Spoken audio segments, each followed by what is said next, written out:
Kenaikan bea masuk pada produk asal Cina berpotensi mempengaruhi sejumlah sektor di Indonesia, khususnya mobil listrik dan komponen semikonduktor. Situasi ini sekaligus membuka peluang baru untuk diversifikasi investasi. Dalam konteks ini, diversifikasi bagi para investor menjadi sangat krusial bagi Indonesia, terutama di tengah perubahan kebijakan yang terjadi di Amerika. Investor asal Cina diharapkan dapat menjajaki alternatif lokasi produksi yang tersedia di Indonesia. Meskipun perang dagang antara Amerika dan Cina dapat menghadirkan peluang baru bagi Indonesia, penting untuk tetap waspada terhadap potensi dampak negatif yang mungkin muncul. Vietnam, misalnya, merupakan contoh negara yang perlu menjadi perhatian.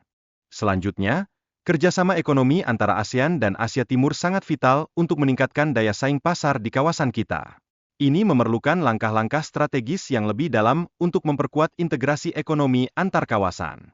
Kondisi suku bunga yang tinggi di luar negeri dapat mempengaruhi tren investasi di Indonesia.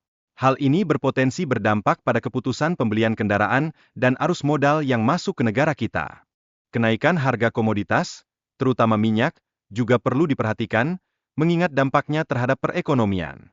Konflik yang terjadi di Timur Tengah dan penutupan jalur pipa gas dari Rusia menjadi faktor penting yang harus diantisipasi. Dalam hal ini, langkah-langkah pemerintah untuk menjaga daya beli masyarakat di atas 5% merupakan kunci untuk stabilitas ekonomi. Stabilitas ini memiliki pengaruh yang signifikan terhadap pertumbuhan konsumsi di dalam negeri. Fokus pada investasi menjadi prioritas pemerintah dalam upaya mendorong pertumbuhan ekonomi.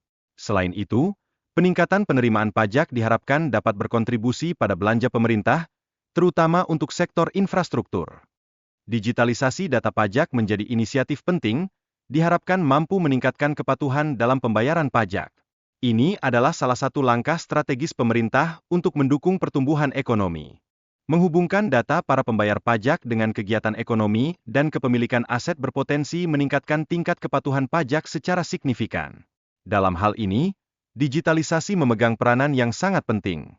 Peningkatan pelayanan pajak serta percepatan proses restitusi diharapkan dapat merespon keluhan yang muncul dari dunia usaha.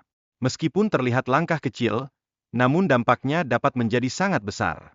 Dalam keseluruhan proses ini, komitmen pemerintah serta political will yang kuat sangat diperlukan untuk menciptakan kepastian hukum dan mengurangi birokrasi dalam investasi. Ini menjadi kunci dalam mencapai pertumbuhan ekonomi yang lebih tinggi.